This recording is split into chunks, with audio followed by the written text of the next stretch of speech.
Canada is trying to make sure the 200,000 Salvadorans who lost protected status in U.S. don't head north. Canada is sending a Spanish-speaking lawmaker to California to dissuade potential migrants from illegally crossing the border following Washington's decision to end the temporary protected status of some 200,000 Salvadorans.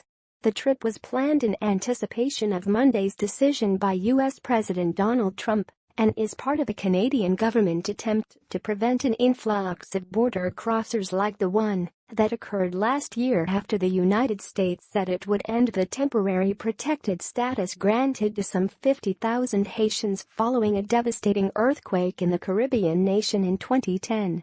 Many Haitians sought asylum in Canada based on expectations that they would easily be granted refugee status, the government said, leading lawmakers to reach out to diaspora communities to dispel such misinformation. Like the Haitians, roughly 200,000 Salvadorans already living in the United States were granted protected status in 2001 following a major earthquake in El Salvador. The U.S. Department of Homeland Security on Monday said the protected status would end in September 2019.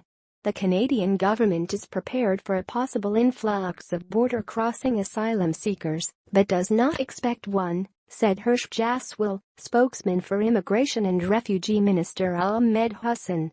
The ministry is sending Member of Parliament Pablo Rodriguez to California next week to talk to government officials and immigration groups about how Canada's immigration and refugee system works, Jaswal said.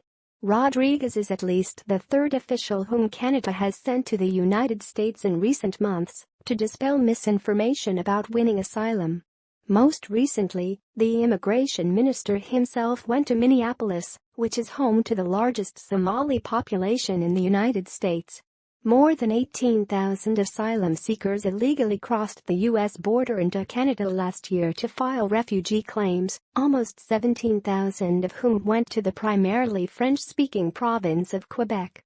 Asylum seekers cross illegally because under a U.S.-Canada agreement they will be turned back if they try to file refugee claims at formal land border crossings, because asylum seekers must file claims in the first country where they land, unless they meet certain exemptions.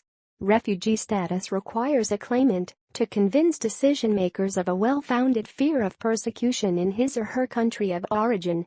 Angela Ventura, a representative of a Salvadoran Canadian Association in Windsor, Ontario, said she expects Salvadorans in the United States to move north following Monday's announcement. Many of them have reasonable grounds for claiming refugee status in Canada, said Toronto refugee lawyer Raul Balakia. The situation in El Salvador is extremely dangerous, he said. Canada treats some claims for asylum differently than does the United States.